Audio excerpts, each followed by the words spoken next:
Hey guys, welcome back to my channel. আশা করি তোমরা ভালো আছো, আমিও ভালো আছি। আজকে সকাল থেকে ভেবেছিলাম ব্লগটা স্টার্ট করবো, বাট করিনি, কারণ ঘুম থেকে ওঠার পর থেকে দেখছি যে আজকে বৃষ্টি হচ্ছে।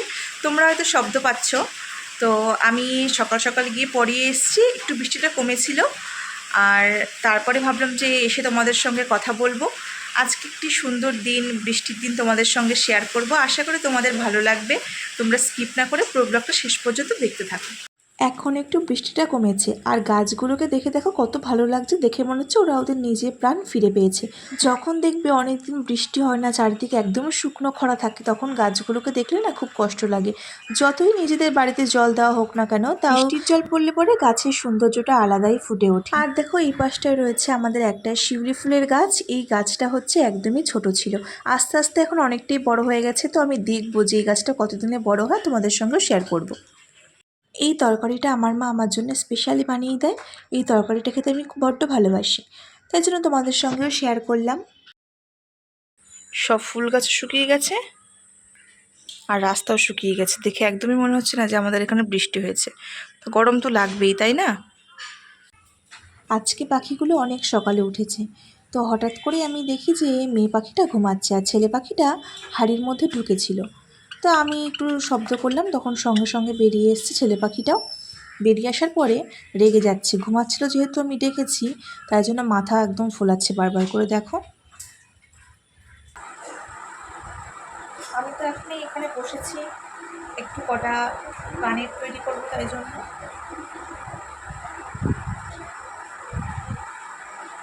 আমি তো বাড়িতে হ্যান্ডমেড ইয়াররিং করি, তোমাদের সঙ্গে সেটা শেয়ার করছি। কিছু কালেকশন আছে, ঘরে বেশি একটা নেই।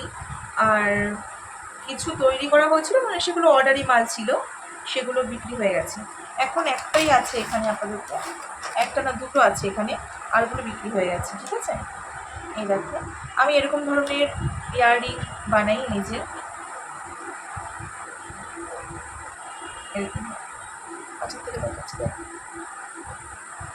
এরকম ডিজাইন। ঠিক আছে, এগুলো মানে আমি নিজের মন থেকে যেরকম ডিজাইন আমার মনে আসে, আমি সেরকম ডিজাইনই তৈরি করি। আর এরকম ডিজাইনই তোমার বিভিন্ন কালারের ওপরে হয়, যে যে কালারটা চায়, যার ধরো ড্রেসের কালার বা শার্টের কালার যেরকম যেরকম চাই সেরকম কালারের মধ্যে করে দিই। হোয়াইট আছে, তারপরে ব্লু হয়, পিঙ্ক হয়, ইয়েলো হয়, তো রেড, বিভিন্ন কালারের উপরে আমি এটা করে দিই। এখন এটা বানাচ্ছি, এটা কোনো অর্ডারই না, এটা হচ্ছে আমি নিজেই পরবো, ভিডিও টিডিও বানাই, তো তখন বিভিন্ন ধরনের ইয়াররিং করতে ইচ্ছে হয়, তাই ভাবলাম বসে যখন রয়েছি তোমাদের সঙ্গে শেয়ার করি কীভাবে বানাই, আর একটা বানাই। এখনই এখানে একটু চুলের যত্ন নিতে বসলাম। আমি বাড়িতে একটা বানিয়েছি চুলে দেওয়ার জন্য, একটা প্যাক বলতে পারো। তো ওটাই মা এখন লাগিয়ে দিচ্ছে। আর যেই পরিমাণে আমার চুল উঠছে এই বর্ষা শুরু হওয়ার পর থেকে, কি বলবো, মাথা আঁচড়াতেই মনে হয় ভয় লাগে। মাথা আঁচড়ালে পরেই তোমার এক গাদা গাদা করে চুল উঠছে।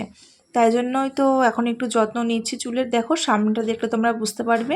আর মা তাই জন্য দেখাচ্ছে যে পেছনটাও কত পাতলা হয়ে গেছে। এখন থেকে যত্ন নিচ্ছি এই কারণ যদি এই কটাও উঠে যায় তাহলে পরে আর আমার লোকের সামনে মুখ দেখানোর উপায় থাকবে না, সেই কারণেই। একটা তেলও ভাবছি বানাবো, কিন্তু কি বলতো, তেল দিয়ে বাইরে বেরোতে কেমন যেন লাগে, আর তেল দিলে আমার মনে হয় যে আর বেশি আমার গরম লাগে। তাই জন্য আমি সেরকম একটা তেল দিই না, দিই মাঝের মধ্যে যেদিনকে মনে করি যে শ্যাম্পু করব সেদিনকে কিছুক্ষণ আগে দিয়ে রাখি, তাছাড়া দেওয়া হয় না। ভাবি যে খুব ভালোভাবে চুলের যত্ন নেবো, এটা ওটা লাগাবো, কিন্তু দু একদিন যখন করি তারপরে আর ভাল লাগে না। আমার তো স্নান কমপ্লিট হয়ে গেছে, আর পুজো দিয়ে নিয়েছি একবারে। এতটা গরম পড়েছে যে পুজো দিতে বসে পুরো ঘেমে গেছি।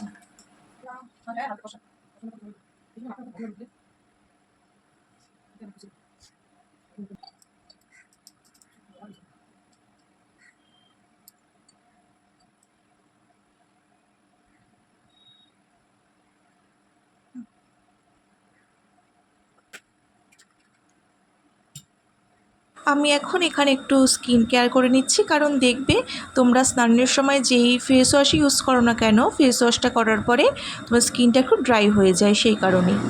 আর রাতে তো স্কিন কেয়ার করাটা খুব ইম্পর্টেন্ট, কারণ বিশেষ করে যারা রোদে বের হয় তাদের স্কিনে ট্যান পড়ে যায়, তাই জন্য রাতে স্কিন কেয়ারটা করা খুব ইম্পর্টেন্ট। আমি তো দিনে একবার হলেও রোদে বেরোই, তাই জন্য আমার স্কিনে অনেকটা ট্যান পড়ে গেছে।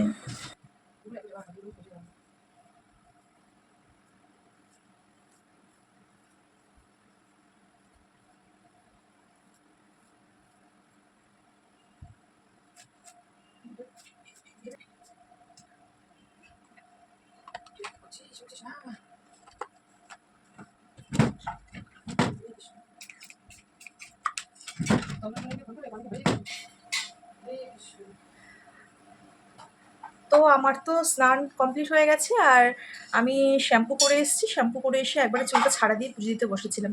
তো অনেকটা চুল শুকিয়ে গেছে, এখন হালকা হালকা ভেতর দিকটা ভেজা আছে। তো আমি যখন ইয়াররিংটা বানাচ্ছিলাম তখন একটা মানে খারাপ খবর শুনতে পাই। মা বাড়িতে ছিল না, মা একটু বেরিয়েছিল। আমার বাবার যে পিসি, মানে আমার সম্পর্কে হয় ঠাম্মা, তিনি আজকে মারা গেছেন। তা শুনে খারাপ লাগলো। আমাদের বাড়িতে আসতো, তাকে চিনতাম, ছোটোবেলার থেকে দেখেছি। তা এখন সেটা শুনে বাবা জেঠি সবাই মিলে এখন শ্মশানে গেল। এখন তার আত্মার শান্তি কামনা করি, আর প্রার্থনা করি যে সে যেখানেই থাকুক না কেন সে যেন শান্তিতে থাকে। আর একটা জিনিস তোমাদের সঙ্গে শেয়ার করি, দেখো মেহেন্দি পরেছি, ডিজাইনটা কেমন হয়েছে অবশ্যই কমেন্ট করে জানিও। এটা আমি পরেছিলাম পরশুদিন রাত্রে, আমি পরিয়ে এসেছি। তারপরে একা একা ভালো লাগছিল না ঘরে বসে, তা ভাবলাম কি করি, তাই ভাবলাম একটু মেহেন্দি পরা যাক। অনেকদিন মেহেন্দি পরি না। আর আমি পারলে পরেই ভিডিওর মধ্যে মেহেন্দিটা যে পরেছি সেই ভিডিওটা তোমাদের সঙ্গেও শেয়ার করে দেবো একসাথে। আর যদি আমি এই ভিডিওর মধ্যে না দিই তাহলে পরে আমি আলাদা করে একদম প্রথম থেকে শেষ পর্যন্ত আমি যেইভাবে পড়েছি আমি তোমাদের সঙ্গে শেয়ার করে দেবো অন্য একটা আলাদা ভিডিওতে, ঠিক আছে? আর তোমাদের যদি নিউ নিউ মেহেন্দির ডিজাইন, ব্রাইডাল মেহেন্দির ডিজাইন দেখতে ইচ্ছা করে আমাকে কমেন্ট করে জানাবে, আমি অবশ্যই সেটা শেয়ার করব। আমি মেকআপ কোর্স করেছি, বাট মেহেন্দিটা আমি শিখিনি। এটা আমি ছোটোবেলা থেকেই পারি, আর আমি অনেক জায়গায় এটা পরিয়েছি। তোমার অনেক বিয়েবাড়িতেও আমি পরিয়েছি, অনেকে বাড়িতে আসে পড়তে, আমি গিয়ে পড়াই। তোমাদের যদি কারোর কখনো প্রয়োজন হয় তাহলে অবশ্যই আমাকে কমেন্ট করে জানাবে। আর আমি একদম লো প্রাইসে মেহেন্দি পরাই আর মেকআপও করাই। এই কারণেই দেখো, সবার সামর্থ্য সমান হয় না। অনেকেই দেখবে যে নিজেদের স্পেশাল দিনে, তোমাদের বিয়েতে দেখবে যে সাজতে পারে না ঠিকঠাকভাবে, মেহেন্দি পরতে পারে না। সবার যেহেতু একই সামর্থ্য না, সেটার কথা ভেবেই আমরা প্রাইসটা একদম কমে রেখেছি। তাই জন্য আমার সঙ্গে তোমরা যোগাযোগ করতে পারো মেহেন্দির জন্য, আর ব্রাইডাল মেকআপের জন্য, পার্টি মেকআপের জন্য, রিসেপশানের জন্য সব রকম মেকআপ আমি করি, ঠিক আছে? তোমাদের যদি কখনো এরকম মনে হয় যে তোমরা নিজেদের স্পেশাল দিনে খুব সুন্দর করে সাজবে, তাহলে অবশ্যই আমার সঙ্গে কন্ট্যাক্ট করো। তো চলো, এখন আর বেশি বকবক করবো না, অনেকটাই বেলা হয়ে গেছে। আর এতটাই গরম লাগছে যে দেখো কিভাবে ঘাম পড়ছে গায়ের থেকে। তো এখন খাওয়া দাওয়া করে নিই। আজকে মেনুটাও তোমাদের সঙ্গে শেয়ার করি। আজকে মেনুতে রয়েছে এখানে কাঁকরোল ভাজা, এটা খেতে আমি খুব ভালোবাসি। আর এখানে রয়েছে ডাঁটার ডাল, আর এখানে মা মাছ রান্না করেছে বরবটি আর আলু দিয়ে। এখন তুই বসে বসে হাওয়া খাচ্ছি আর দেখছি আকাশটাকে। এই সময়টায় মানে এই জুলাই, আগস্ট, সেপ্টেম্বর, এই সময়টায় আকাশটা এত দুর্দান্ত সুন্দর হয়, পুরো মনে হচ্ছে মেঘগুলো তুলোর মতন। আর একদম তোমার আকাশটা নীল, দারুণ লাগে দেখতে। এখন 4:45 বাজে, বাবা এখনও আসেনি। এখন বাবা আসবে, ফোন করেছিলাম, বাবা বলছে যে এখন বেরোবে, আসবে, বেশিক্ষণ সময় লাগবে না আসতে, ওই 15 থেকে 20 মিনিট টাইম লাগবে। সব কিছু এখন গুছিয়ে রাখবো বাইরের দিকে, যা যা লাগে, স্নান করে ঘর ঢুকবে। তো যাই হোক, এখন তো মা আসলো, আমিও ভাবলাম যে একটু শুই, রেস্ট নিই, কারণ বিকালে আবার পড়ানো আছে। তা চলে গেল এখন কারেন্টটা। যাও ভাবছিলাম একটু শোবো, তাও আর শোয়া হবে না। আমি তো বেরিয়ে গেছি পড়াতে, আর দেখো আজকে বৃষ্টির জন্য রাস্তায় কতটা জল জমে গেছে। পড়িয়ে এসে তো তোমাদের সঙ্গে আর কথা বলা হয়নি, একবারে এখানে রাত্রে ডিনার করতে বসে গেছি। আজকে বিরিয়ানি দিয়ে রাত্রে ডিনারটা করলাম। গুড মর্নিং জানিয়ে আবার এখন থেকে ব্লগটা স্টার্ট করছি। কালকে আর ব্লগটা কন্টিনিউ করা হয়নি, আমি তারপরে ঘুমিয়ে পড়েছিলাম। কালকে তো ভেবেছিলাম যে দুপুরে ঘুমাবো না, কিন্তু তারপরে কারেন্ট এসেছিলো, একটু শুয়েছি আর ঘুম এসে গেছে। তারপরে উঠে দেখি অনেকটাই লেট হয়ে গেছে, পড়তে চলে গেছি, আর বাড়িতে এসে তোমাদের সঙ্গে কথা বলা হয়নি। শরীরটা ভীষণ খারাপ লাগছিলো কালকে রাত্রে, তাই জন্য। আর আজকে তাই সকাল সকাল আবার স্টার্ট করছি। আমি পড়াতে গেছিলাম সকালে, পড়িয়ে আসলাম, এসে এখন তাই ভাবলাম তোমাদের সঙ্গে একটু কথা বলি।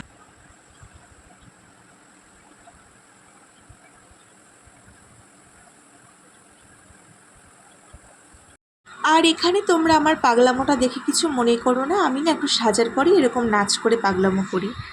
কোনো রকম করে তো এখন রেডি হয়ে গেলাম। কালকে তোমাদেরকে বললাম যে একটা ঠাম্মা মারা গেছে, মানে বাবার পিসি। এখন তাদের বাড়িতেই যাব, মা জেঠি ওরা সবাই বলছে যাওয়ার কথা।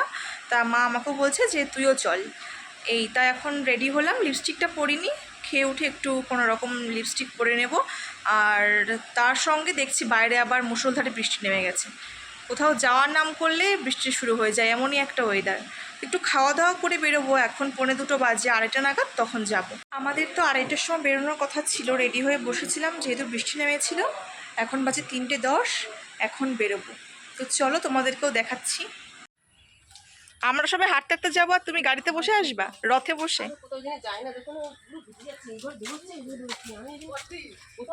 ভালোই রোদ মা বাইরে, দেখো তোমাকেও দেখাই।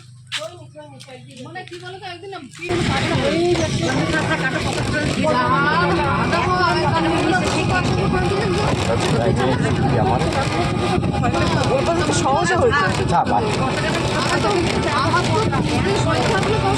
একদম মেন রোড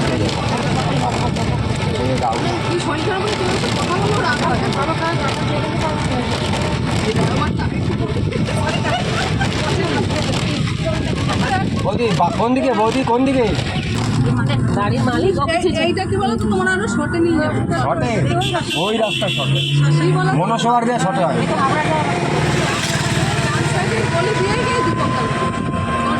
বেশ ভালো কথা।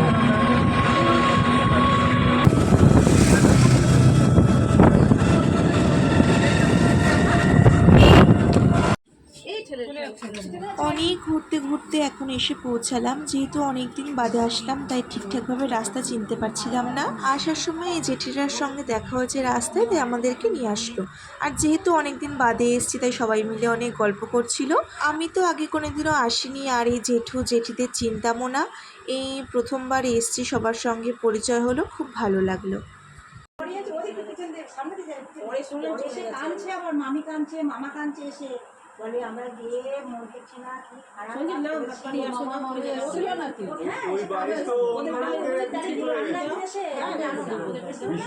যেহেতু অনেকদিন আসা হয় না, আর আগে সব অন্যরকম ছিল, তাই ঘুরিয়ে একটু ঘর দেখাচ্ছিল। আর তারপরেই তো আমরা বেরিয়ে গেছি বাড়ি যাব বলে। আর পাশেই রয়েছে একটা জেঠুদের ঘর, তাই ওই জেঠুদের ঘরেও একটু গেলাম। বলে না, মানুষের সঙ্গে পরিচয় না হলে বোঝা যায় না যে কে কেমন। তাই এই জেঠু জেঠিদের সঙ্গে পরিচয় হয়ে তো ভালোই লাগলো, এরা খুবই ভালো।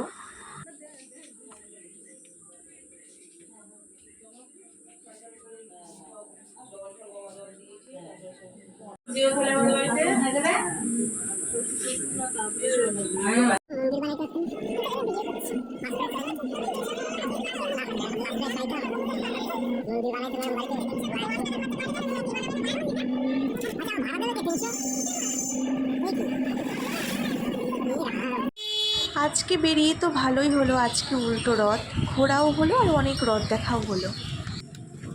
ধীরে ধীরে ধীরে ধীরে ধীরে ধীরে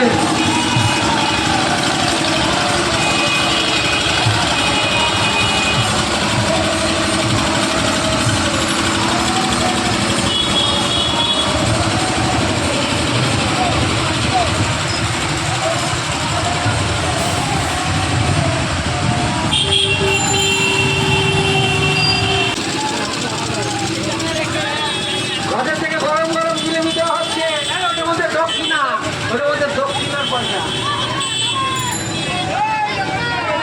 এই জাস্ট আসলাম, যাওয়ার পর থেকে আসা পর্যন্ত যে কি হয়েছে আর কি বলবো। যাওয়ার সময় পুরো রাস্তা 1 ঘন্টা ঘুরেছি, যেহেতু আগে কোনোদিনও যাইনি। জেঠু চেনে, তাও জেঠির কথা শুনে তোমার 1 ঘন্টা মতন পুরো ঘুরতে হয়েছে। তারপর আবার সে উল্টো দিক থেকে গেছি। আর এখন আসলাম, আকাশ অনেকটাই দেখি মেঘ করেছে আসার সময়, বৃষ্টি কখন নামবে তা ঠিক নেই। আমি আবার পড়াতে যাব, এখন ফ্রেশ হয়ে ড্রেস চেঞ্জ করি। তো আজকে ব্লগটা এখানেই এন্ড করছি, দেখা হবে নতুন কোনো ব্লগে তোমাদের সঙ্গে। তোমরা সবাই ভালো থেকো, সুস্থ থেকো, আর আজকের মতন টাটা।